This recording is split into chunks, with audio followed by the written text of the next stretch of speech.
안녕하십니까, 이진우입니다. 저희 안내방송에서 말씀드린 것처럼 저희 OBSTV 다시 시작합니다. MBC 라디오 손에 잡힌 경제 진행자입니다. 이진우 기자 오늘 모셨습니다. 네, 안녕하십니까? 안녕하세요. 예, 저도 이진우입니다. 저도 이진우입니다. 야, 저 예전에 곽창석 대표님 예, 하실 때는 저도 맞아요. 종종 봤는데, 가시고 나니. 네, 편안히 잘 계실 거라고 믿습니다. 맞습니다. 고맙습니다. 예, 네, 그래서 다시 시작하시는다고 해서 언제 한번 불러주세요.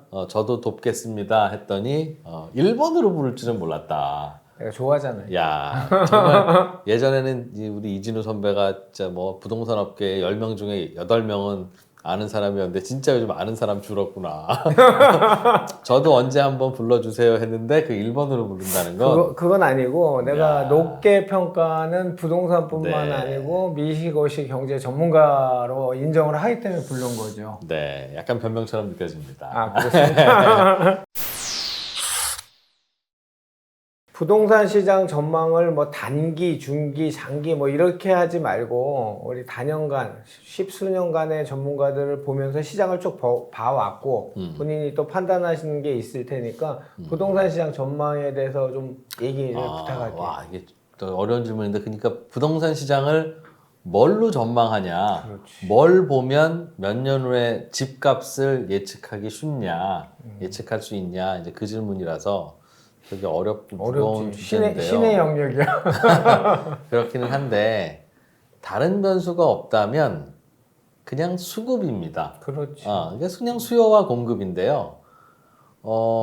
그런데 수요와 공급인데 수요는 공급의 영향을 받고 공급은 또 수요의 영향을 받으니까 이게 참 애매한 겁니다. 그러니까 그 집안 분위기는 어디에 좌우해? 그러면 그냥 엄마 아빠 사이의 관계가 좋으면 집안 분위기 좋은 거고, 아니면 나쁜 건데, 아빠 기분이 엄마 기분에 좌우되고 엄마 기분은 아빠 기분에 좌우되기도 하잖아요. 그렇지. 그거랑 똑같다니까요. 그러니까 수요와 공급이 결정한다는 아주 뻔한 얘기지만 이게 공급은 수요의 영향을 받고 또 반드시 또 수요도 공급의 영향을 받습니다. 그래서 제가 이제 지난 정부의 부동산 정책에 대해서 잘한 것도 일부 있지만, 야, 저러면 안 되는데 싶은 게 뭐냐면, 집값이 가파르게 오르니까 수요를 잡아야 되니까 이거는 그 어떤 정부가 나서도 수요는 잡아야 됩니다. 그러니까 토지거래 허가구역으로 만든다든가 취득세를 다주택자는 높인다든가, 오케이, 그럴 수 있어요. 단기적으로는 수요를 잡아야 하니까. 그런데 문제는 서울의 재건축 재개발의 진행을 결국은 막을 수밖에 없는 정책을 같이 쓴다든가, 양도세 세율을 다주택자는 높여서 그러면 매물을 안 나오게 만든다든가, 그러면 수요자들도 수요가 위축될 것 같다가 저러면 공급이 안 되겠네? 라는 생각이 드니까 다시 수요가 불길처럼 이제 올라서는 이제 그런 게 있어요. 그래서 아주 그냥 다른 변수만 없다면 수요와 공급이 결정하는 건데, 아주 원칙적으로 보면 공급은 이른바 선수들이 하잖아요. 그렇지.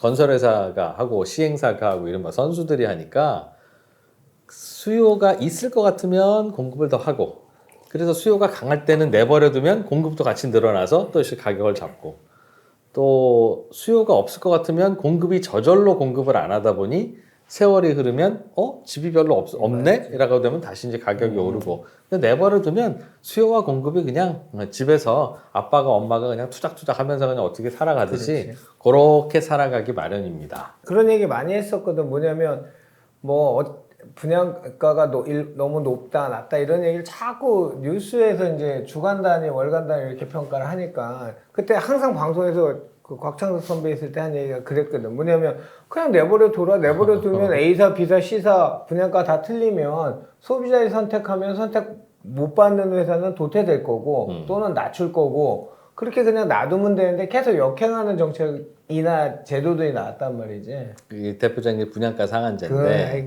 분양가 상한제인데, 맞아. 그 분양가 하한제 이런 건 없잖아요. 그렇지. 6억에 분양하겠습니다 그러는데 10억에 분양하시오, 이제 이런 케이스는 없잖아요. 그러니까 대체로는 분양가를 손대는 건 6억에 분양할 수 있고 6억이면 완판될 것 같은데 3억에 분양하라 뭐 이런 거니까 로또 아파트 만드는 거고 그 가장 큰 이유는 로또 아파트를 만들면 뭐 경쟁률이 100대 1, 1000대 1 되긴 될 텐데 그런 걸 하나씩 만들어 두면 자 보셨죠? 여러분들 무주택을 계속 유지하시고 집을 안 사고 버티면 이런 로또 가져가시는 거예요. 자 이제 내년에도 집 사지 마시고 후년에도 집 사지 마세요. 이제 라는 일종의 이제 수요 억제책을 쓰는 거죠. 그러니까 뭐 좋은 정책도 아니고 자주 쓰다 보면 먹히지도 않을 텐데. 그럼. 그러나 이제 초기에 수요를 잡아야 되는데 잡을 길이 없으면 가끔씩 이제 갖다가 자꾸 쓰는 건데 말씀하신 대로 길게 쓸 것도 아니고 자주 쓰면 좋을 것도 아니죠. 그래서 내버려두면 이제 수요와 공급이 저는 뭐 부동산 가격을 결정한다고 보는데 또 누구나 할 수 있는 얘기지만 이제 가끔씩은 정책이 영향을 많이 주기도 하고 그리고 정책 중에 하나가 이건 정책이라고 보기도 애매하고 현상이라고 보기도 애매한데 금리입니다. 금리. 아 중요하지 지금. 근데 금리는 사실은 원칙적으로는 부동산 시장에서 이렇게 별 영향을 안 주는 게 맞아요. 이게 되게 오해를 일으킬 수 있는데 중요하게 설명해야 되는데 금리 자체는 영향을 많이 줍니다. 당연히. 금리가 자산 가격에 왜 영향을 안 주겠어요? 그 모든 자산 가격에 금리는 영향을 주는데 왜 제가 근데 원래 원칙적으로는 금리가 부동산 가격에는 큰 영향은 안 주는 겁니다라고 말씀드린 이유는 이 금리라는 녀석은 마치 날씨가 추우면 우리가 옷을 두껍게 입고 날씨가 더우면 우리가 옷을 벗어서 체온을 대충 유지하면서 살듯이 이 금리라는 놈은 경기가 나쁘면 지가 알아서 금리가 떨어지고 경기가 좋으면 지가 알아서 금리가 올라가고 하면서 금리 자체가 무슨 자산 가격의 변수가 되지는 않는 게 정상이에요. 그렇죠. 정상이에요. 그런데 가끔씩은 이제 이 금리라고 하는 걸 내버려 두면 이제 해결은 되지만 내버려 두면 시간이 너무 많이 걸리니까 경기가 나쁠 때는 금리가 떨어지면 되는데 금리를 일부러 떨어뜨리고 빨리 또 경기가 좋으면 금리가 서서히 이제 올라가게 되는데 금리를 뭐 다시 이제 올린다든가 금리를 일부러 올린다든가 하면서 중앙은행이 개입을 자꾸 하는 시대로 바뀌었기 때문에 그게 현재 상황과 맞지 않으면 대표적으로 요즘 같은 때죠. 야 이게 경기는 별로 안 좋은 것 같긴 한데 물가가 비싸졌고 물가 비싸진 게 무슨 원인은 잘 모르겠지만 일단 물가는 올라가면 무조건 잡아야 돼. 그러니까 금리를 가파르게 올리기도 하고 코로나라고 해서 뭐 특별하게 큰일이 벌어지는 건 아닌데 큰일 벌어질 줄 알고 전 세계가 다 제로금리 만들고 그랬잖아요. 그런 식으로 금리 자체를 인위적으로 움직이는 툴을 이제 우리 인류가 갖고 있다 보니까 금리가 적정 수준보다 높거나 적정 수준보다 낮게 형성되는 경우들이 종종 생겨요. 그렇지. 그게 이제 최근에 자주 벌어지는 일입니다. 그래서 최근 1, 2년 사이에는 적정 금리보다는 좀 높은 금리가 계속 유지가 돼서 이게 이제 부동산 시장에 영향을 준 거죠. 그리고 돌이켜 생각하면 코로나 때는 적정 금리보다 너무 낮아서 2021년, 2020년에는 야 이래도 되는 건가 싶은 정도의 가격이 형성됐던 거고 그렇게 이해하시면 되는데 궁금한 건 그럼 앞으로는 어떻게 될 거냐라고 할 때 요즘 가장 궁금한 건 이제 물가이란 변수들이 좀 가라앉으면 다시 금리는 적정 금리라는 수준으로 내려갈 텐데 혹은 변화할 텐데 그놈의 적정 금리라는 게 어느 정도지? 그렇지. 가장 중요한 게 그거지. 예. 지금. 그러니까 쉽게 말하면 제로 금리 하다가 5% 금리가 됐단 말이에요. 미국은 제로 금리는 2021년, 5% 금리는 2022년. 맞아. 그러니까 이게 둘 다 비정상이라면 그 다음에 2027년이나 8년이나 2030년쯤 가서 아무 일 없다면 어느 정도 금리에 수렴하게 될까? 이게 되게 궁금한 건데 이게 다시 제로 쪽에 가까우면 야 자산 가격은 많이 오르겠다 이렇게 전망할 수 있는 거고 이게 5에 가깝다라고 하면 야 이건 조금 지금 부담스러운 금리지만 이 금리가 계속 유지된다면 야 이거 어떻게 하지? 하는 생각을 해야 되는 거니까 원래 금리라고 하는 건 자산 가격에 큰 영향은 안 주는 변수인 게 맞는데 요즘 최근 한 5년에서 앞으로 한 5년 사이에는 인위적으로 건드려 놓은 금리의 영향이 커서 이 금리가 어떻게 될지를 잘 고민을 해봐야 된다라는 얘기입니다. 그런데 제가 지금 잠깐 준비해온 그래프를 하나 보여드릴 테요. 예. 이게 뭐게요? 1960년부터 이 최근까지의 뭐를 그려놓은 건데 그러게 이게 뭘까? 0, 1, 2, 3, 4, 5, 6 사이의 범위에 있는 이 그래프입니다. 보면 오른쪽으로 쭉 내려 가라앉아 있으니까 결혼한 부부의 애정, 비슷한데? 뭐 그런 거, 뭐 우리 애의 성적, 어. 뭐 이런 느낌이죠. 근데 이게 뭐냐면 이게 1960년부터 최근까지의 중립금리입니다. 아. 미국의 중립금리. 이 중립금리라는 게 뭐냐면 기준금리도 아니고 시중금리도 아니고 우리 저 자동차 운전하다 보면 엑셀 밟으면 앞으로 쌩 하고 더 나가고 브레이크 밟으면 가던 차도 끼 멈추잖아요. 그런데 그냥 오토매틱이라고 생각하면 D에다 놓으면 D에다 놓고 손을 붕 떼요. 그렇지. 그러면 이 녀석은 그냥 질질질질질 가잖아요. 그러니까 엑셀을 밟지도 않고 그렇다고 브레이크를 밟은 것도 아닌 상태에서 내버려두면 질질질질 지 혼자 가는 그 속도. 그러니까 학생 성적으로 치면 열심히 공부하지도 않고 그렇다고 시험날 아침에 배탈이 난 것도 아니고 그냥 불시에 딱 시험 보면 평소 성적으로 띵 나오는 이 성적. 그게 중립금리이고 중립금리. 그럼 중립금리라고 하는 게 저렇다는 겁니다. 아. 그러니까 전체적으로 쭉 내려왔죠. 그러니까 지금까지 계속 뭐 길게는 한 4, 50년, 짧게도 2000년 이후에 닷컴 버블 무너진 후에 계속 우리는 저금리 시대, 저금리 시대, 저금리 시대를 살아왔다고 하는 게 지금 저 경험 때문에 그러는 거예요. 아. 그런데 앞으로는 어떻게 될까? 이제 이거를 고민을 해야 되면 앞으로는 그럼 어떻게 될까를 예측하려면 저게 왜 저금리가 나타났을까? 그 이유를 알면 그 이유라면 앞으로도 계속 저금리겠네 라고 생각할 수도 있고 그거라면 앞으로는 좀 달라지겠네 이렇게 판단할 수 있으니까 이게 왜 저금리였는지에 대해서 우리는 알아야 되는데 저금리인 이후에 가장 큰 유일한 어찌 보면 유일한 변수는 양극화입니다. 양극화. 예전에는 우리 저 휴대폰 뭐 썼어요 하면 펜텍, 모토로라. LG, 모토로라, 뭐 노키아, 삼성, 뭐 애플도 있고 뭐 그러다가 요즘엔 그냥 애플 아니면 삼성이잖아요. 그렇지. 그게 뭐예요? 각축전을 벌이다가 예전 같으면 뭐 어떤 나라는 펜텍 쓰고 어떤 나라는 뭐 뭘 쓰고 노키아를 쓰고 다 나눴을 텐데 이제는 전 세계가 시장이 하나로 뭉쳐지다 보니까 뭐가 좋은지 모르지만 좋은 놈이 하나가 다 먹어버리잖아요. 이제 분명히 갤럭시랑 애플 중에서도 결국은 한 놈만 살아남을 겁니다.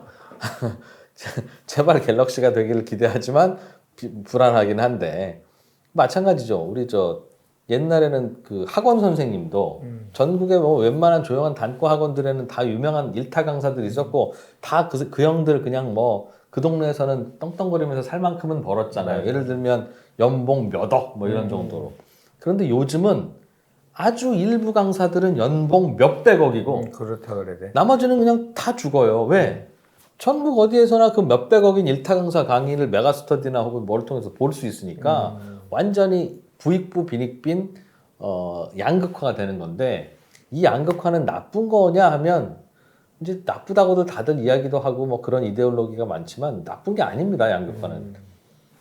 양극화가 된 바람에 너나 나 다들 뭐 이상한 휴대폰 이제 안 쓰잖아요. 모토로라, 펜텍, 죄송합니다. LG전자 이거 안 쓰잖아요. 이제 양극화된 덕분에 좋은 것만 골라 쓰잖아요. 양극화된 덕분에 전국의 일타 강사 강의를 섬마을에서도 들을 수 있잖아요. 그 결과로 양극화된 거지만 그럼 양극화 없앨까요?라고 하면 다시 다 읍내 가서 그냥 가르치는 저렇게 못 가르칠까? 그래도 우리 읍내는 저 선생님이 최고야 하는 정도의 강의를 들어야 되니 이제 양극화가 아닌 세상은 어찌 보면 우리한테는 불편한 세상인 거라고요. 그렇지. 우리 밖에 나가서 좀 이따 점심 먹을 건데 점심 먹으러 가도 맛집 갈 거 아니에요.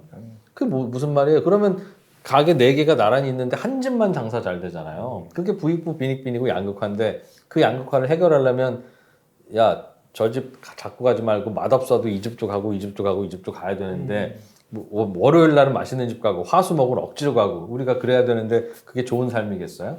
그러니 양극화라고 하는 건 당연한 건데 양극화가 결국은 저금리를 불러오는 겁니다. 제가 그 회전을 좀 한번 설명해 드릴게요.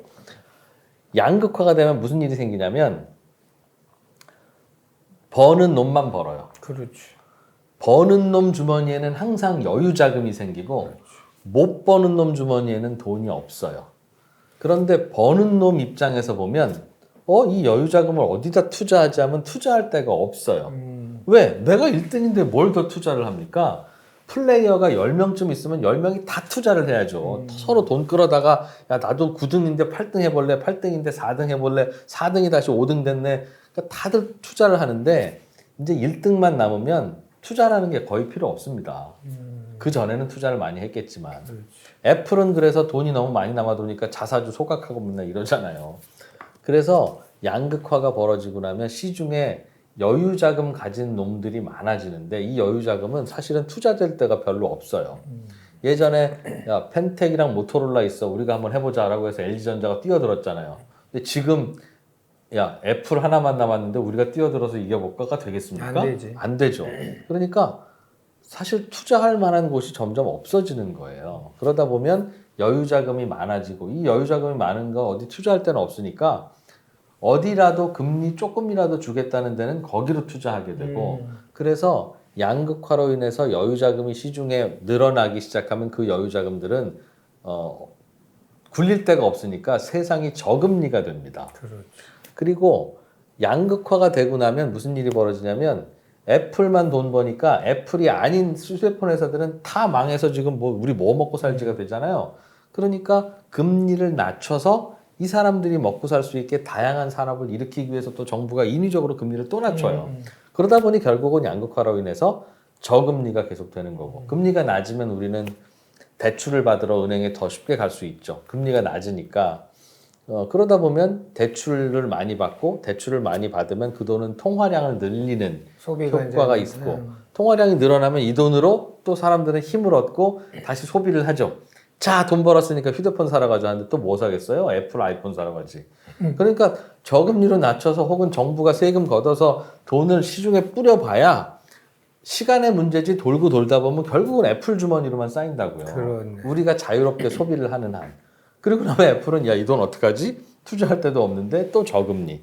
그러니까 계속 이렇게 돌아왔던 게 즉 양극화라고 하는 것이 만들어 놓은 저금리입니다. 그러면 여러분 앞으로는 그럼 저금리일까요? 중금리일까요? 고금리일까요? 뭐라고 물으면 앞으로는 양극화일까요? 아닐까요? 라는 질문과 같잖아요. 그렇다고 봐야겠네. 그렇죠? 그럼 앞으로는 양극화가 없어지고 다시 펜텍 큐리텔, 다시 모토로라, 다시 LG전자 시대로 올까요? 아니면 삼성과 애플도 붙어서 둘 중에 하나만 살아남는 시대가 올까요? 라고 하면 후자일 가능성이 높다고요. 그렇죠.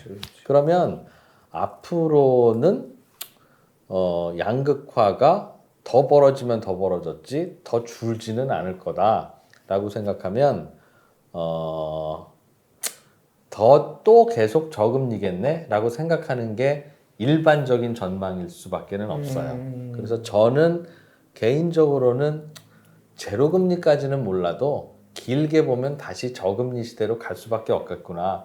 왜? 저금리가 지금 설명해드린 이런 원리 때문에 만들어진 거라면 이 상황이 바뀌지 않는 한 또 저금리지 무슨 방법이 있겠냐라고 생각하는 게 당연하고 합리적일 수밖에 없으나 앞으로 한 4, 5년 또는 뭐 어떤 일정 기간 동안에는 제가 설명해드린 이 사이클에서 약간의 변수가 있어요.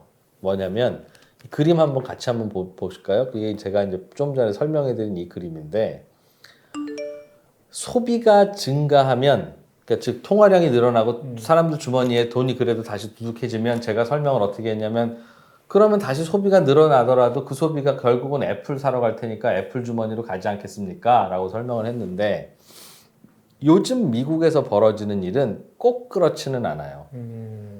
즉 결국은 돈은 부자들한테 돈은 기업들한테 가서 쌓이고 특별한 생산 수단이 없고 부가가치 창출 능력이 없는 근로자들한테는 안 쌓여. 그래서 양극화야라고 지금까지는 설명했는데 이게 미국의 요즘에서는 인구 구조도 그렇고 그리고 코로나 시기 동안에 근로자들이 놀았어요. 맞지. 정부가 돈을 주는 바람에 놀 수 있었어요. 그러는 바람에 아휴, 나는 접시나 닦아야지 평생. 접시 안 닦고 싶은데 다른 것 좀 할 수 없을까? 라고 고민을 하긴 했으나 또 내일도 접시 닦으러 가고 그 다음 날도 접시 닦으러 가야 하는 이 상황 때문에 결국은 계속 접시만 닦게 되던 근로자가 다른 데로 이동을 못하던 과거의 상황이 코로나라는 명분으로 정부가 보조금을 찔러주면서 야, 난 접시 대신에 유리창을 닦아볼까? 아니면 접시 대신에 만두를 빚어볼까? 하는 상상도 하고 시도도 하고 그렇게 하게 되면서 미국에서는 지금 요즘도 그렇지만 저 이제 접시 그만 닦겠습니다. 다른 일 좀 해보려고요, 사장님. 하고 자꾸 다른 쪽으로 떠나가는 근로자들이 많아지기 시작했어요. 이런 일이 벌어진 게 산업혁명 이후에 처음 있는 일입니다. 그렇지 않겠어요? 누구나 야, 넌 뭐 하는 애냐? 접시 닦는 애예요. 너 평생 접시만 닦을 거야? 아니요. 저의 인생을 바꾸고 싶어요. 그런데 어떻게 바꿔? 내일도 접시 닦으러 가야 되는데 피곤하면 자야 되는데. 그래서 뭔가 계기가 없었다가 코로나라고 하는 게 이게 결과적으로는 블루칼라 근로자들, 육체 노동자들의 일종의 자아 성찰과 자기 개발의 기회가 돼버렸어요. 그러는 과정에서 자꾸 직업을 바꾸기 시작하는데 직업을 바꾸면 초기에는 누구나 서툴잖아요. 난 접시 닦다가 도서관 사서 할 거야 라고 하면 그래 너 한번 해봐는 하지만 되게 서투니까 그 도서관은 옛날에는 사서 2명이면 돌아가던 도서관이 다 초보자들만 접시 닦던 놈들만 오네. 그러니까 3명, 4명을 채용해야 되는 상황이 오는 거예요. 근데 어떠겠어요? 사서 하던 놈은 저 도서관 사서 지겨워서 안 되겠어요. 저는 빵이나 구우러 갈래요. 가버리니까. 누구나 인생은 지겹기 마련이잖아요. 그런데 지겨워도 그냥 어쩔 수 없이 대부분 살던 인생이었는데 이 코로나가 묘한 계기가 돼서 마치 화투판에서는 길이라고 하죠. 잘 안 섞여 있으면 이렇게 섞잖아요. 그치. 이걸 한번 한 거라고요. 그러다 보니 다시 이제 일자리가 분배가 되니까 다들 마음은 두근두근 괜히 설레이는데 다들 서툴어. 그러니까 3명이 돌던 음식점도 4명, 5명 돌려야 되고 이런 상황 때문에 그러나 안 돌릴 수는 없으니까 임금이 올라가기 시작했습니다. 미국 근로자들의 임금이 올라가고 이것 때문에 서비스 요금 올라가고 물가가 안 잡혀 하는 게 그래서 그런 거거든요. 그래서 최근 요 1, 2년 사이에는 과거에 있었던 일은 아닌 즉 야, 그 돈 있어봐야 결국은 다 부자들이나 대기업으로 가지 근로자들은 항상 가난해. 그래서 돌고 돌다 보면 저금리야 라고 하는 상황이 아니네. 근로자들 주머니에도 돈이 좀 쌓이는 때가 있긴 있네 라는 현상이 요즘 벌어지고 있는 거예요. 그런데 야, 요게 계속 갈 거냐 아니면 다시 그러다가 근로자들도 돈 모았으면 또 아이폰 17을 사야지 하면서 다시 애플로 돈이 흘러갈 거냐 하는 건 지켜봐야 알지만 뭐 여러분들도 이제 거기서부터는 상상을 해야 되고 뭐 다 모든 경제학자들이 이거 어떻게 될지 주목하고 있습니다만 시간의 문제일 뿐 결국은 다시 다 또 예전 상태로 돌아갈 가능성이 저는 개인적으로는 조금 더 높다고 생각합니다. 그러나 야 요즘 왜 다시 저금리로 안 가? 그 이유는 돈 풀려봐야 그래서 소비를 해봐야 노동자들의 주머니는 비고 그 돈이 다 대기업으로 가라는 현상에서 조금 달라지고 있기 때문에 이거 새로운 현상인가? 라고 하는 생각을 하면서 그렇게 되는 거고요. 또 하나는 애플 금고에 돈이 많이 쌓이면 이 돈을 애플은 여기저기 이제 굴려서 수익을 높여야 되는데 이거 뭐 가져가는 데가 아무도 없잖아. 어디 누가 애플에 덤벼. 아무도 투자 안 하려고 하니까 1%짜리 국채나 사야 되나? 이제 이런 생각을 하고 있었는데 코로나 이후에 이제 고령화도 되고 모든 다양한 일들이 겹치고 중국과 미국은 사이가 안 좋아지고 하면서 중국 정부도 그렇고 미국 정부도 그렇고 한국 정부도 그렇고 정부가 할 일이 많아졌어요. 중국이랑 싸우려고 하니까 뭐 해야 될 일도 많고 또 그러다 보면 힘들어하는 국민들도 많아지고 그럼 또 돈 정부가 쏟아서 해야 되고 안 그래도 막 고령하고 이러니까 정부가 시중에서 야, 돈 좀 빌려줘. 돈 좀. 우리 돈 쓸 데가 많아. 라고 하면서 정부가 국채를 발행해서 시중에 돈을 가져가는 이런 일들이 코로나 이전보다 훨씬 많아졌어요. 코로나 이전에는 야, 애플이 돈 많이 다 벌었는데 이 돈 어디다 쓰지 하면 투자할 데가 없네. 결국 저금리네. 이렇게 갔던 상황에서 애플이 돈을 갖고 있는데 자꾸 돈 달라고 하는 정부가 많아지니까 금리가 자꾸 올라가는 거죠.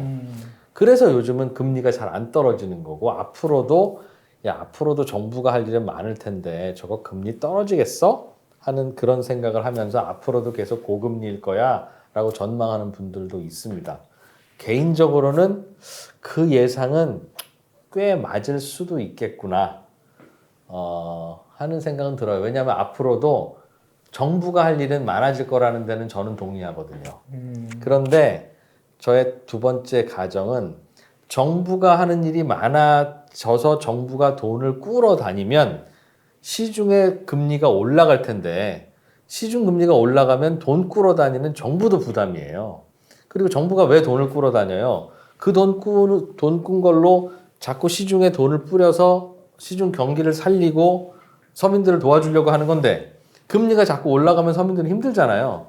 그러니 이렇게 올라가는 금리는 또 결국은 중앙은행이 나서서 양적 완화를 하든 금리를 낮추든 해서 결국은 또 인위적으로도 낮출 것이다. 즉 정부가 필요한 돈이 있으면 결국 그거는 중앙은행이 돈 찍어서 주는 상황이 올 것이다. 시중에서 정부가 필요한 돈을 이렇게 갖고 오면서 금리를 올리는 그런 일은 아마 지속되기 어렵지 않겠냐 하는 생각을 개인적으로 하는 겁니다. 그래서 결론적으로는 시간의 문제일 뿐 길게 보면 지금보다 훨씬 낮은 금리, 제로금리까지 다시 갈지는 모르겠습니다만 뭐 중기적으로 이제 멀리 보면 일시적인 상황일 것 같다라는 생각은 해요. 그러면 지금까지의 이런 상황에서 앞으로 그럼 중립금리가 어떻게 될 건지가 재테크의 가장 핵심인데 이걸 경제학자들은 어떻게 예측하느냐? 그건 정말 요즘에 가장 업계에서도 핫한 주제입니다. 그렇지. 그거에 대해서 가장 최근 보고서를 제가 하나 갖고 왔는데요. 결론부터 말씀드리면 미국은 다시 금리 높아지는 시대가 될 거야. 왜? 미국은 젊은 인구가 점점 늘어나고 있어. 그래서 굉장히 경제가 활발하게 돌 거고 그래서 인력도 필요할 거고 그래서 인건비도 올라갈 거고 그 돈이 결국은 사람들 주머니로 가서 예전처럼 그냥 힘없이 대기업 금고로 돈을 빨리는 일이 잘 안 일어날 거야. 그리고 미국은 특히 인공지능 같은 거에 발전되면 그걸로 인한 생산성 향상 때문에 미국은 지금보다 금리가 높은 수준이 계속 유지될 수 있어.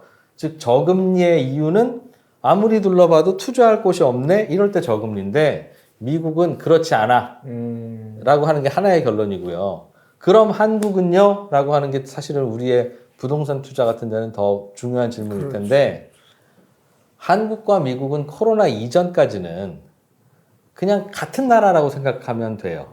왜냐하면 한국은 열심히 경제 돌려서 미국에다 내다 파는 나라였으니까 미국이 잘 되면 우리도 잘 되고 미국이 안 되면 우리도 안 되고 이런 나라였고요. 산업 구조 자체가 미국이 열심히 나사 조이고 하던 거 야 나 힘들다 이제 한국 네가 좀 해? 그럼 네 형님 하고 이거 받아서 이렇게 하던 나라라 그냥 같이 움직이는 거예요. 생산성도 그랬고. 그런데 우리나라는 미국과 이제 차이가 생기기 시작하는 게 인구 구조에서 미국은 계속 이민들이 전 세계에서 들어오고 하니까 백인들의 출산율과 무관하게 인구가 계속 유지가 되고 젊어지고 그렇게 되는데 우리나라는 그냥 요즘 출산율 보면 0.4? 막 0.7에서 막 더 내려간다 그러니까 이렇게 되면 매우 고령화될 거고 그렇게 되면 이제 미국하고는 상황이 달라질 거야가 결론입니다. 그래서 그래프를 보시면 우리나라의 중립금리는 0 이하로 내려갈 거야 라고 지금 그 그림을 그려놓고 있죠. 미국과 한국이 지금은 초기니까 미국이 올리면 우리나라도 같이 따라 올렸잖아요. 앞으로 미국은 어떻게 될 거냐?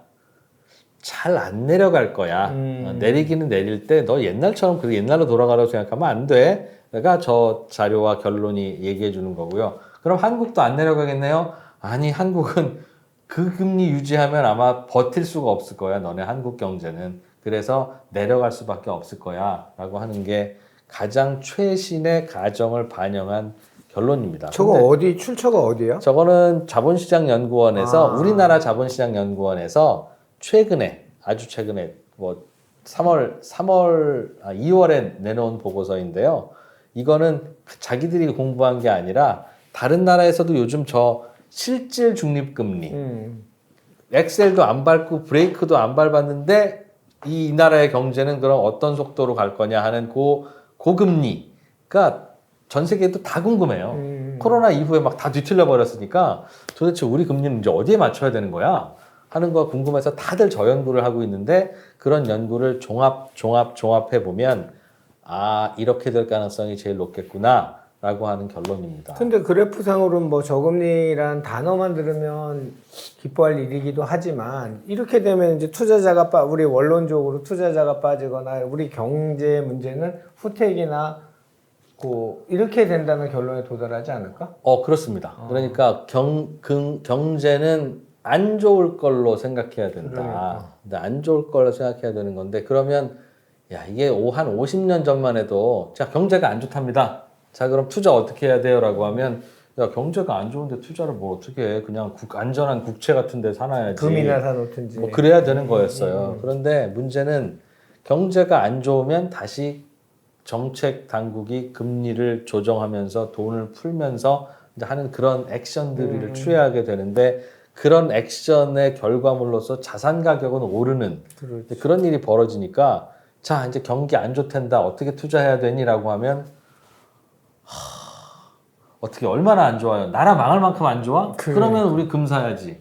그런데 나라 망할 만큼 안 좋은 건 아닌데 조금 좀 안 좋을 거야 라고 한다면 야 재테크는 찬스네. 자산 가치 상승이네. 야 그렇겠네 라는 결론을 내리는 거예요. 그러니까 야 이거 판단하는 거 굉장히 중요하죠. 굉장히 중요하죠. 그래서 그러면 앞으로 한국이 경험하게 될 저출산, 저성장, 고령화 이 상황이 야 한국 망할 정도겠어? 아니면 지금보다는 꽤 어렵지만 그래도 살 수는 있는 정도겠어. 후자라면 아파트 사, 전자라면 아파트고 나발이고 팔아가 될 거 아니겠습니까?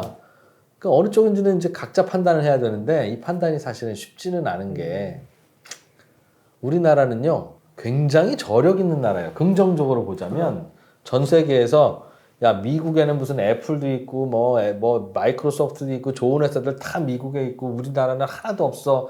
이게 뭐야라고 우리는 스스로 자조적으로 하지만 프랑스, 영국, 독일, 일본, 중국 다른 나라들이 보면 야 그래도 우리가 보기에는 미국 다음에는 코리아다 야. 야 니네는 그래도 되게 잘하는 편이야. 뭐 수학 문제 2개 틀려놓고 저렇게 울고 있어. 라고 할 만큼 우리나라의 산업 구조는 매우 탄탄해요. 그래서 미국이 잘 되면 뭐 중국이 잘 되면 하여튼 어느 나라라도 잘 되기만 하면 한국은 거기에 붙어서 충분히 잘 살 거야 라고 하는 그런 가설이 그리 틀리지 않아요. 그리고 한 가지 이제 조금 긍정적인 면에서만 한 가지 더 근거를 말씀드리면 많은 분들이 특히 부동산과 관련한 판단을 하실 때 야 부동산은 소득의 함수야. 앞으로 소득 경제 성장이 얼마나 나타나느냐에 따라서 부동산 가격은 결정돼. 근데 봐라. 이 저출산, 이 고령화. 그러면 내수가 살겠니? 소비층은 없어지고 노인들만 많아지고 이런 이 나라 거의 망했다고 생각하면 돼. 라고 설명하기도 하는데 우리나라는 방금 설명한 저출산, 고령화에 따른 내수 부진이 나라 전체 경제를 보면 별로 큰 영향을 안 주는 나라예요.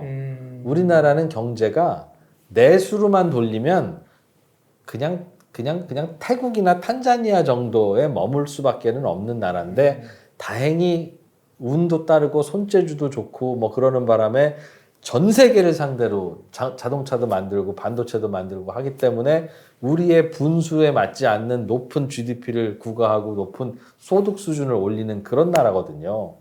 그러니까 앞으로 우리나라의 운명이 어떻게 될 거야라고 물으면 야 어디 출생률 좀 보자. 어디 고령화 어떻게 되는지 보자. 그것도 봐야 되지만 야 한국의 경제의 운명이 어떻게 될 거야라고 하면 그래? 그럼 앞으로 우리나라의 수출이 어떻게 될 건지 사실은 그걸 예측해야 돼요. 그리고 우리나라의 수출이 어떻게 될 건지를 예측하기 위해서는 미국 경제, 우리의 그 수출품을 사줄 중국 경제, 미국 경제, 유럽 경제, 이머징 마켓 경제 한꺼번에 말하면 세계 경제가 어떻게 되느냐에 따라서 달려있을 뿐이지 우리나라의 고령화, 우리나라의 저출산은 보면 너무 끔찍해서 야 이거 나라 망했네라는 생각이 들 수 있지만 전체적인 우리나라의 그 경제 구조상으로 보면 그 변수가 우리가 생각하는 것만큼 그렇게 크지는 않을 수 있다. 그러니까 결국은 앞으로 집값은 어떻게 돼요? 세계 경제가 어떻게 되느냐에 따라 다른 거예요. 왜? 그러면 거기서 우리나라의 수출이 결정되고 그게 우리나라의 국민소득이 결정되는 거지. 저출산인데요, 고령화인데요 라고 하는 건 그것도 참 변수는 맞아. 그리고 그걸 쉽게 생각할 수는 없으나 다른 나라들처럼 그렇게 내수 위주로 돌아가는 나라가 우리나라는 아니야. 식당으로 보면 우리나라는 손님 받아서 돌리는 식당이 아니라 손님도 받지만 전국에 배송 포장하는 독특한 상품 있는 맛집이라고요. 그러니 앞으로 이 식당 어떻게 될 것 같아? 야, 이 동네 지금 재개발하느라고 손님 다 떠난다는데 저 식당 망하지 않겠어? 네. 재개발 재건축되느라고 지나다니는 손님은 줄어들 것 같아요. 그래서 저희도 걱정인데 전국에서 포장 배달해달라고 하는 수요는 아직도 많아요. 별로 괜찮습니다. 일 수 있잖아요. 네. 그러니 우리나라 경제는 앞으로 그런 각도로 바라보면 중립금리, 실질금리가 좀 낮아지는 저금리 시대가 오더라도 뭐 그렇게 망할 건가? 뭐 그런 생각은 해볼 수는 있어요. 그러나 우리나라는 결국은 저성장, 고령화, 저출산의 상황에서도 수출에 몰입을 해야 되는데 그 수출은 야, 니네 요즘 저성장이라며, 니네 요즘 고령화라며, 아유 할아버지가 만들었나 보다 이 휴대폰. 그냥 내가 써줄게. 할아버지가 만들면 그렇지 뭐 하고 써줄 리가 없잖아요. 그러니까 지금 우리나라는 고령화 아니고 저성장 아니더라도 되게 피곤한 상태예요. 아시겠지만 미국, 중국이 서로 대립하는 바람에 서로 친해야 우리가 중국에다 물건 띄어다가 만들어서 미국에 주고 뭐 이런 짓을 하는데 지금 다 싸우니까 지금 어떻게 해야 될지 막 정신이 없는 상황인데다가 인건비는 올라가죠. 뭐 아시아 다른 나라들은 치고 올라오죠. 되게 골치 아픈 상황이라 이거가 과연 미국, 유럽이나 일본이 거쳐온 그 지난 고령화나 지난 저출산 정도로 견딜 수 있을까? 그거는 아무도 예측 못하는 일입니다. 또 다른 의견이 있을 수도 있지만 어쨌든 하나 생각 드는 거는 지금 팽배해 있는 시장의 부동산 시장 전문가라는 분들의 그 필수 요소란 고령화, 저출산 때문에 누가 집을 사, 그러니까 집값은 떨어진다라는 단편적인 어떤 예측, 뭐 전망이라고 표제가 붙는 그런 것과는 확연히 다른 걸 느낄 수 있어 너무 새롭습니다. 고마워요. 네. 저도 뭐 앞으로 어떻게 될 거라고 하는 거가 아니라 과거에 이렇게 상식처럼 돌아가던 그 논리와 흐름이 이제부터는 다양한 이유로 좀 다르게 펼쳐질 수 있다는 거니까 뭔가 좀 상식을 좀 깨야 된다는 거고요. 특히 요즘 들어서 일본과 관련해서 리서치가 경제학자들 사이에 리서치가 되는 게 일본이 선진국들 중에 이제 인구가 가파르게 줄어든 어찌 보면 거의 첫 사례예요. 그렇죠. 고령화로 인한. 그래서 그럴 경우에 부동산은 어떻게 돼? 라고 하는 게 사실은 일본 말고는 다른 데서 찾기가 쉽지 않습니다. 다른 나라 도시의 인구는 고령화와 무관하게 이렇게 움직였던 거라서 뭔가 이렇게 계속 이렇게 줄어드는 그런 선진국에서 부동산 가격과 도시의 변형이 어떻게 되는지는 지금은 다들 이놈은 이런 얘기하고 저놈은 저런 얘기하고 상상은 많지만 실제로 리서치가 요즘 되게 활발하게 이루어지고 있다고요. 그리고 그래서 우리나라가 앞으로 그럼 고령화되고 인구가 가파르게 줄어들고 그렇게 되면 어떻게 될 거냐라고 하는 거는 그걸 참고해서 추측할 수밖에 없는데 매우 걱정스러운 건 도시들이 줄어듭니다. 10개의 도시가 흥하던 그런 나라에서 도시가 3개로 줄어들고 나머지 7개 도시들은 없어지는데요. 그러면 그 7개 도시들에 살던 젊은이들은 어디 가냐면 그 3개의 도시들로 몰려서 살아요. 그러니까 이 7개 도시에서 벌어지는 일과 이 3개의 도시에서 벌어지는 일은 완전히 다른 일이 같은 시대에 같은 나라에서 벌어지는 거라고요. 그러니 고령화 시대에 인구가 감소하고 전반적으로 사회가 침체돼요. 예스. 그래서 부동산 가격은 어떻게 될 것 같습니까? 라고 물어보면 선생님이 생각하시는 그 부동산 가격이라고 하는 가정이 지금 앞으로 이제 우리나라는 도시 10개가 다 없어지고 3개만 남고 그 3개에는 사람들이 더 몰릴 텐데 3개를 여쭈어보는 거예요? 나머지 7개를 물어보는 거예요? 라고 되물고 나도 질문 확실하게 해야 돼요. 맞아. 고령화되면 집값이 어떻게 될까요? 그렇게 물어보면 이제 안 돼요. 어느 동네 집값이요? 강릉은 이거 3개 안에 들어가기가 쉽지 않아서 좀 내려갈 것 같습니다. 아파트 같은 거 함부로 사시지 마시고요. 지금 사면 새 아파트지만 그 아파트 아마 재건축 안 될 가능성이 높아요, 영원히. 그러니 신중하게 생각하십시오. 물론 모르죠. 그때쯤 되면 무슨 강릉이 핫스팟이 돼서 서울에서 뭐 1시간 반 만에 놀러 가는 아주 그런 동네가 되면 뭐 그렇게 될지 안 될지 나도 모르는 거니까 미래는 알 수 없지만 그 저출산 고령화 때문에 이게 다른 도시들 아주 많이 망가질 수 있습니다라고 말씀을 드리는데 그럼 서울은 어떻게 됩니까? 라고 하면 전혀 다른 얘기가 된다는 다른 거죠. 얘기죠. 강릉 망가지면 강릉에 있던 사람들 어디 가서 살아요? 어디까지 오겠어요? 그래서 이 서울 경기권으로의 그 몰려듦 현상은 되게 쉽지 않을 수 컨트롤이 안 될 수 있다. 오히려 그래서 생기는 다양한 문제들이 걱정일 수 있다는 거고 그래서 앞으로 저출산 고령화 시대에 아파트값, 아파트는 도시에 있으니까 도시의 집값, 그리고 도시에는 어떤 일이 벌어질까라고 하는 질문은 이렇게 돼요, 저렇게 돼요 라고 말할 수도 없다.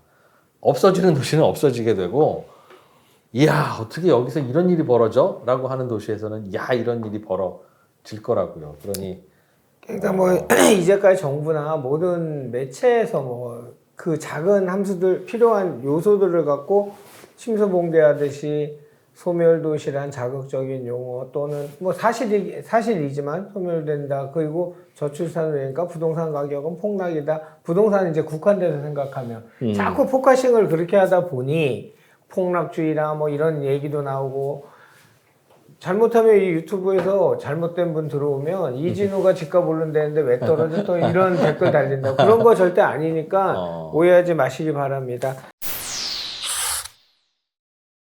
언더스탠딩하고 3프로에서 우리 이진우 기자가 하는 걸 봤어. 그 정비 사업 얘기야. 아 재건축 재개발 되게 감명 받았어 나는 신도시? 개인적으로. 그 얘기 좀 해주지. 이게 조금 전에 말씀드린 앞으로 30년, 40년 후에 그 인구 감소, 고령화가 이제 거의 명확해진 대한민국의 부동산 시장, 도시의 상황은 어떻게 될 거냐는 예상과 아주 직결되는 변수예요. 결론부터 말씀드리면 집을 새로 짓기가 매우 어려워질 겁니다. 우리나라는요. 전 세계에서 우리나라가 다른 나라에 자랑할 수 있는 거 자랑 뭐 있어요? 김치, 태권도, 뭐 한강의 기적, 뭐 오케이. 축구, 4강, 히딩크 뭐 그것보다 저는 개인적으로 야 진짜 우리나라는 참 대단하구나라고 느낀 것가 뭐냐면 서울이라고 하는 도시를 야 이렇게 별 문제 없이 이렇게 잘 이끌어온 거예요. 무슨 얘기냐면 1960년에 서울의 인구는 약 200만 명이었습니다. 그런데 1990년, 30년 후에 서울의 인구는 900만을 돌파해요. 그런데 전 세계에서 900만 가까이 되면 이제 메가시티라고 대도시들이거든요. 전 세계 선진국, 후진국 가릴 것 없이 대도시 중에 30년 만에 인구가 200만에서 900만까지 4배 이상 늘어났는데 폭동 안 일어나고 사람들 길에서 죽지 않으면서 다 받아내서 이런 도시를 만들어낸 나라는 전 세계에 유례가 없어요. 서울이 유일하다고 하면 이 분야 전문가는 야, 2% 이진우 너 네 말은 뭔지 알겠는데 하나 더 있어 이렇게 얘기는 하세요. 방글라데시의 다카라고 하는 도시가 비슷한 시기에 인구가 그렇게 늘어났습니다. 구글 어스에서 다카를 한번 가보세요. 그러면 자칫하면 서울도 그렇게 됐다고요. 아마 우리나라가 다카처럼 날씨가 좋아서 길에서 자도 얼어 죽지 않는 나라였다면 우리도 다카처럼 됐을 거예요. 근데 우리는 길에서 자면 사람이 죽으니까 상경을 하면 어떻게든 집은 벽과 지붕은 있어야 된다고요. 그러다 보니 야 진짜 기적적으로 정말 많은 집을 단기간에 잘 지었어요. 그래서 이런 기적적인 일이 안 죽고 사는 기적적인 일이 벌어진 나라라고요. 진짜 우리는 스스로 거기에 대해서 제일 감탄해야 됩니다. 그런데 그렇다 보니까 집을 900만 명, 1000만 명이 사는 도시를 만들 때 집을 급하게 대충 지었어요. 사실상 우리는 캠핑 중이라고 생각하시면 돼요. 집이 아니라 그냥 조금 오래가는 텐트를 지어놓은 거예요. 그리고 1960년이나 1970년대는 우리는 그 당시에는 탄자니아였습니다. 그렇지. 탄자니아의 문화에 맞추어서 지은 집이에요. 근데 1980년에는 대만 같은 수준이었고 1990년대는 일본 같은 수준이었으니까 90년대에 지은 아파트와 1970년대에 지은 아파트는 같은 도시에 바로 옆에 있는데도 야 이게 같은 나라에 지어진 거 맞아? 맞아요. 라고 할 만큼 진짜 다양하게 막 엉켜 있는데 이런 도시가 없습니다. 이렇게 급하게 성장한 나라도 없고 이렇게 급하게 성장한 도시도 없으니까 이런 도시도 없는 거예요. 그러니 얼른 야 이제 급한 거 한숨 돌렸고 이제부터는 우리가 여기서 오래오래 천년만년 살아야 되니까 이제 다시 짓고 지금부터 아파트 지으면 100년 간다. 영국, 프랑스 다 100년 가는데 우리만 20년 만에 부셨잖아. 자 이제 제대로 한번 짓자 해서 이제 지어야 되고 짓기 시작했다고요. 이제 제가 지금 그 저 화면에 보여드리는 그래프를 하나 보시면 저게 지금 연도별로 우리나라의 아파트들이 지어진 그런 수치입니다. 보세요. 그러니까 점점 많은 아파트가 지어지고 있고 1980년, 90년대 특히 이제 2000년대까지 와 진짜 아파트 열심히 지었구나라는 걸 알 수 있잖아요. 그런데 지금 저 아파트들을 다 재건축을 다 해야 된다고요. 그렇지. 어디까지 재건축하냐? 2000년대 초까지 지은 아파트까지는 다 재건축해야 돼요. 왜냐하면 지하 주차장이 없어요. 여러분은 지하 주차장이 없어도 사람 죽는 거 아닌데 왜 재건축을 해야 돼? 라고 물으시는 분들이 있는데 조금 우스갯소리입니다만 제가 살고 있는 집이 2007년에 완공됐거든요. 그러니까 대략 이제 15년은 넘고 20년을 향해서 가고 있죠. 15년쯤 됐네요. 근데 15년 된 아파트인데 역시 2000년에 지은 아파트는 괜찮아요. 그냥 내부 인테리어 한번 하니까 뭐 커뮤니티 시설만 없지 새 아파트 같네. 지하 주차장 다 있고. 그런데 요즘 제가 느끼는 건 이것도 10년쯤 지나면 재건축하자고 하겠구나. 무슨 일이 벌어지냐면 지하 주차장에 기둥들이 있을 거 아니겠습니까? 그럼 기둥 사이에 주차 공간이 3개가 있어요. 차 3대 될 수 있어요. 그런데 요즘 우리 동네 그 아파트 차 어떻게 되냐면 2대밖에 못 돼요. 왜냐면 차들이 조금씩 이렇게 옆으로 커지고. 뚱뚱해지는데 주차 공간은 옛날에 그 기준에 맞춰 놓은 거라서 3대를 대려면 될 수는 있는데 내리질 못해. 타지를 못해. 그리고 누구 하나가 셋 다 예술적으로 돼야 그게 되지. 누구 하나가 급하게 되고 가면 그래서 다들 그냥 2대만 된다고 생각해요. 그러니 그거 불편해서 어떻게 하겠어요. 그래서 야 요거 그러면 3대 자리를 2대로 다시 선을 긋자 하니까 주차 공간이 모자라고요. 그렇지.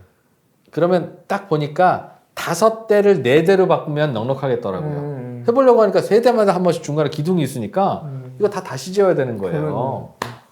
그래서 다 괜찮은데 지하 주차장도 이것 때문에 다시 지어야 되겠구나 하는 생각이 들 만큼 아무튼 우리나라 아파트들은 다시 지어야 되는 상황입니다. 그 역사적으로 그것 때문에. 정책 산업이었잖아. 대통령이 500만 호 건설 계획을 세우고 200만 호 건설 계획을 세울 만큼 주거에 서울에 쏠림 현상이 생기다 보니 수도권에 그럼요. 지어야 된다는 게 지상 명제로 정책으로 나왔기 때문에 지었고 그때 이제 유명한 해사 사건 그러니까 원자재 파동도 나고 바닷모래 사건도 나고 이랬잖아. 근데 걔들이 이제 다 늙었잖아. 그리고 근데 우리가 노태우 대통령이라고 하면 맨날 그 전두환 눈치만 보다가 맞아. 믿어주세요 이러다가 그냥 별일 안 하고 가신 분으로 우리는 생각하고 그냥 도매금으로 넘겨버리는데 가만히 따져보면 그분의 업적이 만만치 않습니다. 그리고 그 주택 200만 호 건설을 초과 달성했지. 네. 우리나라의 역대 대통령 중에서 내 임기에 이만큼을 여러분께 공급하겠습니다라고 하고 임기 끝나기도 전에 초과 달성한 사람은 그분이 유일하지. 다들 목표를 못 지켰어요. 진짜 엄청난 일 한 사람이에요. 그러니까. 그래서 경제적으로 보면 그 당시가 유일하게 우리나라의 근로자들이 상위 10%와 하위 10%의 소득 차이는 계속 벌어지거든요. 그런데 노태우 정부 시절에는 이게 줄어요. 주는 것도 부자들이 망해서 주는 게 아니라 하위층이 올라가서 주는데 왜 올라갔냐면 전국이 공사판이니까 그렇지. 하위 계층에서 소득이 계속 늘어나는 거예요. 일자리가. 어쨌든 그런 일이 있었던 그때 지은 200만 호를 이제는 다시 지어야 될 때가 됐습니다. 그런데 이렇게 말씀드리면 야 재건축 뭐 그냥 안 했던 거냐? 요즘도 계속 하고 있는 거고 요즘처럼 그냥 하면 되는 거 아니야? 라고 생각하실 것 같아서 제가 지금 이 그래프를 갖고 왔는데 보면 지금까지 우리가 그 요란하게 뭐 둔촌 주공이니 뭐 저기 헬리오시티니 뭐니 뭐 원베일리니 해서 지은 게 결국 저 정도 지은 거예요. 그냥 얼마 안 되는 거예요, 사실은. 그러니까 요거 다시 짓는데 온 나라가 그렇게 난리가 났던 거예요. 뭐 재건축을 허용하네 마네 뭐 규제를 하네 마네 뭐 별별 일이 다 벌어지고 결국 저거 지은 건데 앞으로 저 남은 거 봐요. 저거 야 이거 어떻게 짓지? 그러게. 생각해야 되는 건데 이거 부수고 다시 짓는 게 생각보다는 어렵습니다. 지금까지 했던 거 조금 더 열심히 반복하면 되는 거 아니야? 아니에요. 절대 안 되지. 지금까지는 재건축합시다. 뭐 하면 뭐 얼마 주는데요? 4억. 됐어? 오케이? 제가 된다고요. 네. 왜냐면 그냥 허허벌판에 넓은 땅에 5층 아파트 부셔서 20층 만드니까 뭐 별로 고민할 게 없어요. 근데 지금은 무조건 다 분담금 내야 되고요. 분담금을 내도 재건축이 안 되는 아파트들이 서울에도 의외로 많아요. 여러분도 이제 뭐 아시겠지만 이 아파트가 재건축이 되냐 안 되냐 이걸 심플하게 알 수 있는 방법이 있습니다. 그냥 용적률은 똑같다고 생각하면 지금 아파트 낡은 아파트 가격에다가 아파트를 새로 짓는데 들어가는 공사비를 더한 가격이 그 동네 주변에 막 입주한 새 아파트 가격보다 높으면 이건 재건축 못해요. 즉 예를 들면 현재 5억인데 동네 똑같은 동네에 길 건너면 같은 평수의 새 아파트가 가격이 10억이에요. 그런데 공사비가 가구당 5억이 들면 이거는 해도 그만 안 해도 그만 똔똔입니다. 근데 이런 건 안 될 가능성이 높아요. 왜냐하면 야 앞으로 재건축할 때 무슨 변수가 있을 줄 알고 겨우 해도 똔똔인 짓을 하니 나는 그냥 내가 5억 들여서 지금 30평짜리 낡은 아파트가 나중에 30평짜리 새 아파트가 된다고 하면 그냥 이거 아파트 5억에 팔고 어차피 내 돈 5억은 들어갈 거니까 10억 만들어서 길 건너 새 아파트 사지 내가 이거 왜 재건축을 왜 이렇게 되니까 실제로는 낡은 아파트가 5억이고 그 부담금 건설비가 5억이면 바로 길 건너 새 아파트는 한 13억 14억 가야 돼요. 그렇지 않으면 이건 재건축 못합니다. 근데 이런 일이 어디 시골 면 단위에서 일어나는 일이 아니라 서울의 웬만한 지역에서 요즘 그렇게 벌어지고 있어요. 새 아파트 가격이 잘 안 오르고 공사비는 올라가고 그러다 보니까. 그러니까 이게 예전처럼 잘 안 됩니다. 예전에는 조합은 으쌰으쌰 좀 해보려고 하고 정부가 규제를 하는 바람에 잘 안 됐는데 이제는 정부가 정신 차리고 좀 하세요 하더라도 안 될 가능성이 매우 높은데 왜 옛날에 되던 게 왜 안 돼?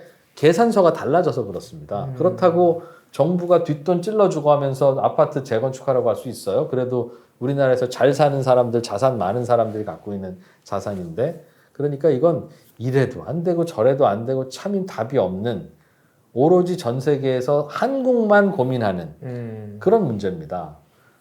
다른 나라 선진국들은 그런 아파트들이 집단적으로 이렇게 모여있지 않아서 저 아파트가 상황이 안 좋아서 다시 못 짓는데 하면 그냥 낡은 아파트 하라 그래. 해도 돼요. 다 나홀로 아파트들이니까. 또 우리나라처럼 막 3,000세대, 4,000세대, 5,000세대, 10,000세대가 같은 공동 운명체인 이런 주택 상황인 나라가 선진국 중에는 없어요. 후진국 중에 당연히 없고. 그러니까 은하계에서 서울에만 벌어지는 일이라고요. 진짜. 그러니 이 솔루션을 어떻게 해야 되지라고 하면 금성인 화성인이 와도 모르고요.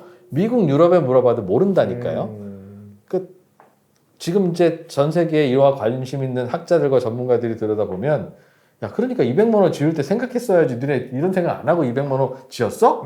라고 거꾸로 묻는다고요. 그러니까 이게 당장 아파트가 안 무너지니까 우리가 고민 안 하고 있을 뿐이지 지금 서울에 있는 경기권에 있는 많은 아파트들이 다 그런 거라서 20년, 25년 이상 된 아파트들이 굉장히 많잖아. 그렇죠. 30년 이후의 아파트들만 계산해도 지금 저 그래프에 나오는 저런 정도인데 그러다 보니 이 계산서 안 나와도 이게 잘 안 돼.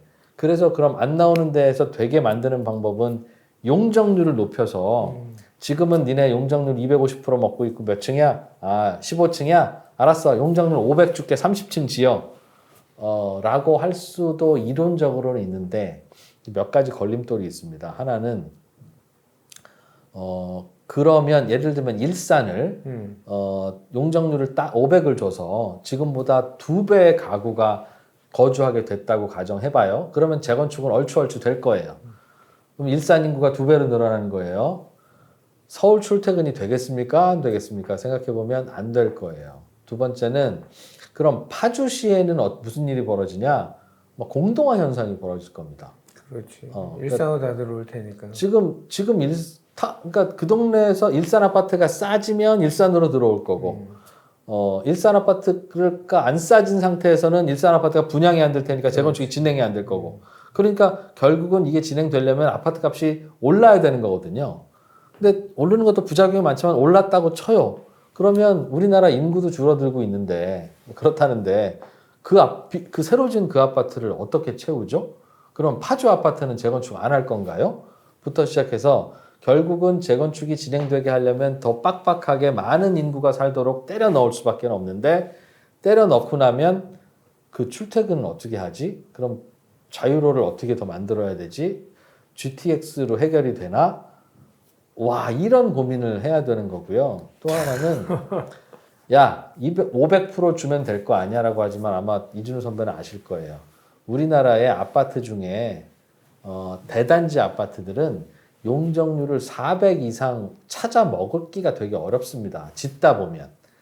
아니면 80층짜리 아파트를 지으면 용적률 뭐 700, 800, 900도 만들 수 있는데 지어보시면 알겠지만 그 35층, 40층 넘어가면 건축비가 많이 들어서 이렇게 못 지어요. 공사비가 굉장히 기하급수적으로. 그래서 어차피 타산 안 나와요. 그러니까 40층 정도까지 짓는 게 맥시멈일 거라고요. 그런데 40층으로 맥시멈으로 짓는데 용적률 너 900 써라고 하면 쓸 수가 없어요. 그렇지.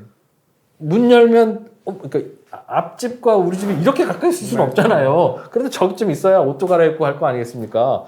동간 간격을 사람 살 만큼 떨어뜨려 놓고 높이는 한 40층을 넘어가지 않은 상태에서 자 아파트 지어봐라고 하면 용적률 400 이상을 써먹을 방법이 없습니다. 그러니까 용적률 500 주면 재건축 되겠네. 말은 그렇게 되는데 실제로 하다 보면 답이 안 나와요. 그러니까 숫자로는 나오는데 그러려면 그냥 다닥다닥 주방 열고 보려면 바로 저 집 다른 집 주방도 내 손으로 열리네? 뭐 이렇게 다닥다닥 붙여 있든가 아니면 80층으로 지을 때 이거는 건축비 때문에 답 안 나온다고 말씀드렸고 용적률 특혜를 줘도 잘 안 돼. 그리고 용적률 특혜를 요즘은 이제 준다고 하니까 기다리겠지. 그렇죠.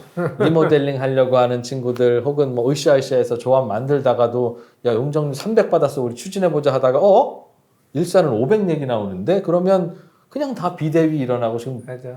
난리잖아요. 진행이 안 되잖아요. 진행 안 되죠. 근데 그게 특정 정권, 그 임기가 5년인 정권이 설득한다고 설득이 되겠습니까?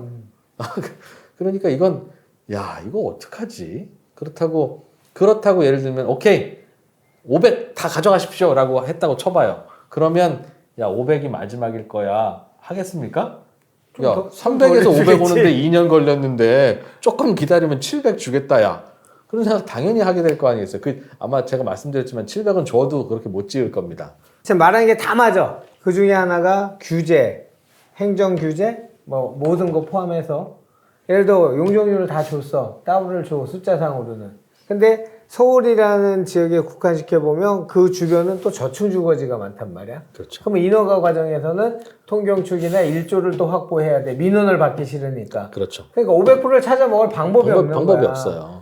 그러면 사업성은 또 안 나오고 늘어난 용적률의 반은 모든 지금 서울시 제도는 늘어난 용적률 반은 기부 체납을 그냥 하라 그래야지. 그래서 이제 요즘은 말씀하신 딱 그것 때문에 기부 체납을 예전에는 돈으로 해, 땅으로 해, 그래서 임대주택 짓다가 요즘에는 도서관으로 해, 뭐 노인의 집으로 해 그런 식으로 했다가도 안 되니까 야 니네 단지 새로 지으면 수영장 필요하냐? 네 필요하죠.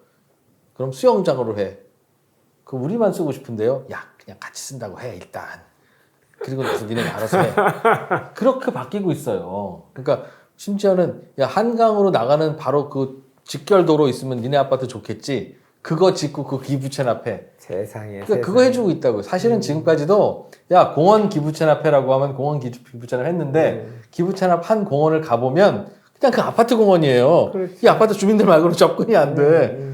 그러니까 지들 쓸 공원 만들어 놓고 기분 체납했네 했던 게 이제 지금까지였고 에이 넘어간 거죠. 사실은 생각해 보면 뭐 지들 땅에 지들 아파트 짓겠다는데 나라가 자꾸 뺏어가도 안 되는 거 아닙니까? 그럼. 이제 요즘 같은 경우에는 부동산 가격이 잘 안 오르니까 오세훈 시장이 무슨 신통기획이니 뭐니 재건축 계획을 뭐 하고 뭐 일산 신도시 분당 신도시의 재건축을 뭐 지원하겠습니다 하고 지금 그러고 있죠. 집값이 이렇게 조금 올라가기 시작하잖아요. 올스톱입니다. 집값이 올라가면 오히려 거기 주민들 조합원들은 그래 우리 한번 계산기 두드려 보니까 답 나오네 으쌰으쌰 해보자라는 쪽으로 살짝 바뀌는데 올라가기 시작하면 정부에서 못하게 해서 이제 못 지어요. 이게 좀 딜레마예요. 정부는 왜 못 지느냐고 하냐면 설명해 드릴게요. 어차피 긴 얘기했으니까. 재건축 재개발이 진행되면 그 대상 물건인 낡은 아파트들은 가격이 올라가거든요. 왜? 재건축 아파트는 예를 들면 다시 부시고 지으면 길 건너 새 아파트와 비슷한 새 아파트가 되니까 지금 이 아파트 얼마니? 다시 짓는데 얼마 들어? 5억 들어. 길 건너 똑같은 평수의 새 아파트 얼마야? 20억이야.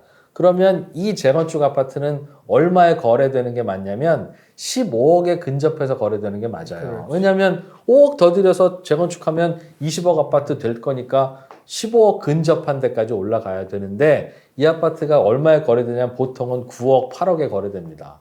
왜 이렇게 싸게 거래돼?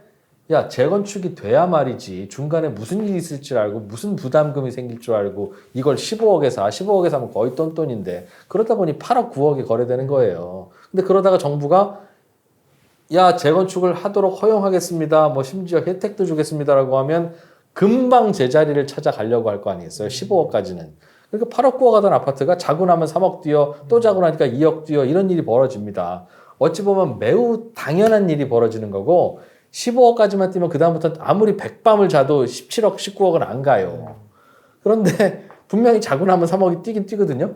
그러니까 집값이 이렇게 올라가는 상황에서 빨리 집을 지어야 되겠다고 생각해서 정부가 이때다 재건축 재개발을 허용하고 자극하면 자고 나면 3억이 껑충 서민들 마음 찢어져 이런 기사가 나옵니다. 우리나라는. 그러고 나면 못해요. 선거가 또 다음 해인데 이렇게 하면 어떻게 하겠어요. 그러니 집값이 내려가는 때는 조합원들이 진도가 안 나가서 재건축이 안 돼. 집값이 올라가는 시즌에는 정부가 막아서 재건축이 안 돼. 뭐 이렇게 골디락스 같은 이런 기간에는 뭐 안 되고 뭐 안 되고 뭐 안 돼서 안 돼. 거기에다가 대통령은 A당, 지자체장은 B당이면 이거 손발 안 맞아서 또 안 돼. 맞아요. 그래서 지금까지는 재건축이라고 하는 걸 막는 것은 정부 규제뿐 나머지는 다 잘 될 만한 요인들이었는데도 이렇게 어려웠는데 이제는 재건축이라고 하는 건 잘 될 만한 이유는 의지 있는 정부의 의지고 나머지는 다 안 될 만한 요인들만 가득하고 있어서 그래서 쉽지 않을 것이다. 그렇다 보면 서울에 특히 뭐 살만한 곳에 새 집이라고 하는 건 매우 희소한 것이 될 수밖에 없을 거예요. 그러니 여러분 제가 이제부터는 뭐 동생들, 후배들, 뭐 조카들에게 야, 집 어떻게 사야 돼? 라고 하면 이제부터 이제 개인적인 조언을 할 수밖에 없는데 일단 그래도 출퇴근 쉽게 할 수 있는 그런 곳에 살아야 돼. 왜냐하면 앞으로 그런 거 하러 전국에서 다 올라올 거야. 젊은이들이. 그러면 지하철역 가깝고 출퇴근해야 되는 곳에는 더 미어질 거야. 그리고 인구가 점점 줄어들거나 그렇기 때문에 지하철을 더 확대하거나 하기도 더 어려울 거야. 신도시 다시 짓기 시작하면 자유로 밀려서 서울 출퇴근이 더 안 될 거야. 그러니 결국 서울로 출퇴근하려면 어떻게든 서울에 살아야 돼. 이해됐어? 그러니까 신도시 수요들도 어떻게 될지 모르니 서울에서 로케이션 좋은 곳은 그게 대단지 아파트 아니라도 잘 골라봐야 돼. 특히 대단지 아파트 어정쩡하게 낡은 건 진짜 하세월인데 지금은 재건축이라고 하는 게 뭐 쉽게는 잘 안 되지만 시간 흐르니까 다 됩디다. 그러니 재건축이 될 것 같은 낡은 아파트는 거의 된 거랑 비슷하게 가격이 유지가 됐는데 오늘 제가 말씀드린 이 상황을 지금은 제가 그냥 새로운 사실인 양 말씀드리지만 너도 나도 이제 다 알게 될 거라고요. 그렇지. 그러면 야, 이 아파트는 재건축 안 되겠네 라는 마음이 드는 순간 가격은 그 프리미엄 다 날리는 겁니다. 그러니까 뭐 되겠지 뭐. 뭐 대충 낡았네. 예전 같으면 이런 거 사면 딱 좋아. 곧 재건축이 될 거기 때문에 가격은 이렇게 오를 거지만 그다지 많이 낡은 건 아니라서 살만해. 심지어. 지금까지는 그게 딱 좋았지만 지금은 그게 제일 위험한. 맞아요.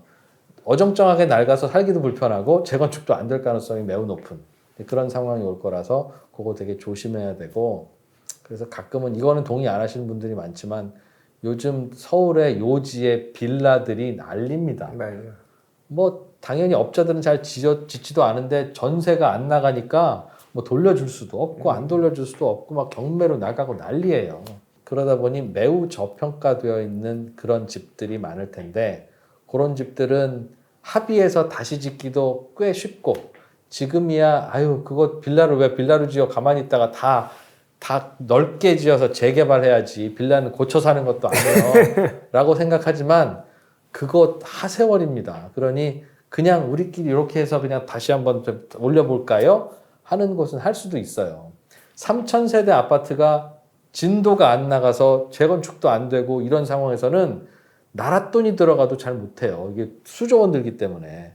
그런데 6가구 옹기종이 모여있는 이 빌라는 야 이거 다시 이쁘게 지어서 우리 그냥 그래도 빌라지만 새 집 만들어서 살아볼까라고 할 때 새 집은 찬성하고 새 집은 나 돈 없어서 못하겠는데 라고 하면 요 새 집을 누군가가 인수해서 그래 그럼 이제 다 찬성된 거지? 다시 진짜 이건 된다고요. 이건 된다고요. 근데 지금은 그거 해봐야 그래서 새 집 돼봐야 가격이 별로 안 오르니까 다들 아파트만 찾으니까 이런 프로젝트가 답이 안 나오지만 미래의 어떤 시점에는 야 그 집 새 집이야? 빌라라도 괜찮아. 오케이 하는 수요가 생기기 시작하면 그런 프로젝트들은 여기저기서 생길 수도 있다고요. 그럴 때 규모가 작다는 건 어찌 보면 더 장점이 될 수도 있을 겁니다. 빌라라고 통칭된 다세대가 사면 안 돼가 된 가장 중요한 이유는 유주택자가 됐다가 무주택자가 되더라도 청약을 못 받는 그 청약 제도가 문제가 굉장히 심각하다고 느껴지거든요. 그거가요. 아 진짜 그게 핵심을 짚으신 건데 우리나라는 청약 가점이 높으면 로또 아파트를 줍니다. 그렇지.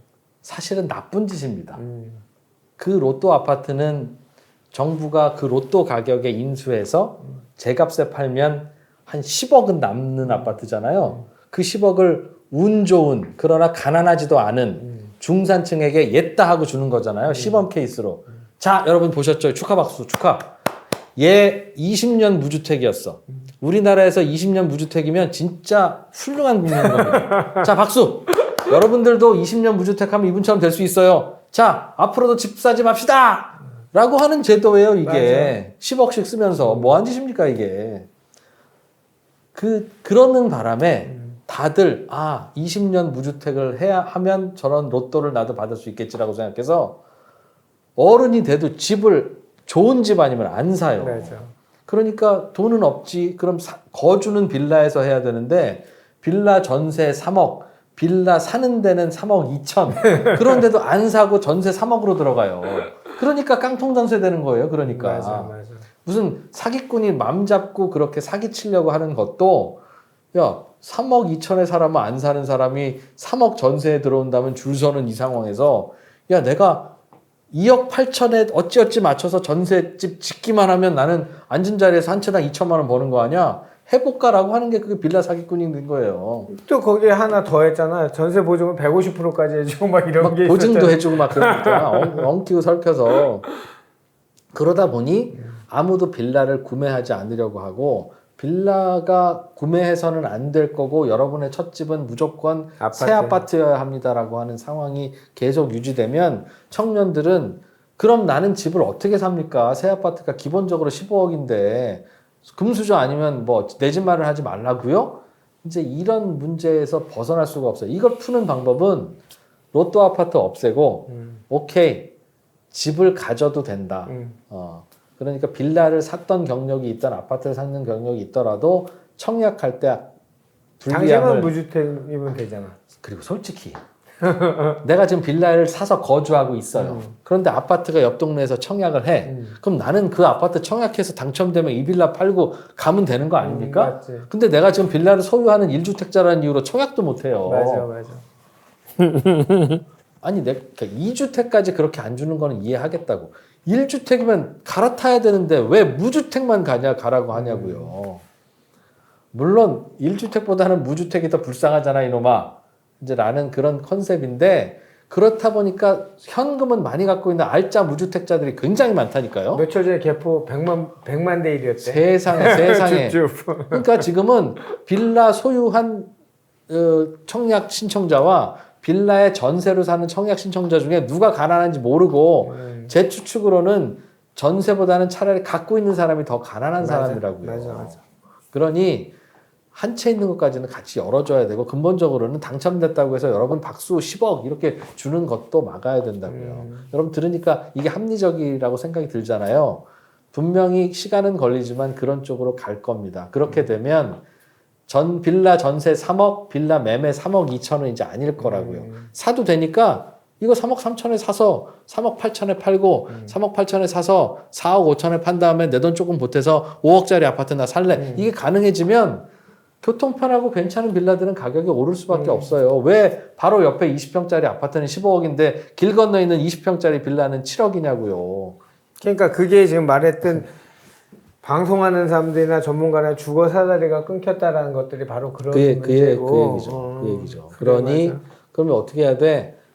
제도는 그래도 시간이 걸리지만 사필 규정으로 간다고 가정하면 지금 도심에 교통 좋은 괜찮은 빌라들은 매우 저평가이다.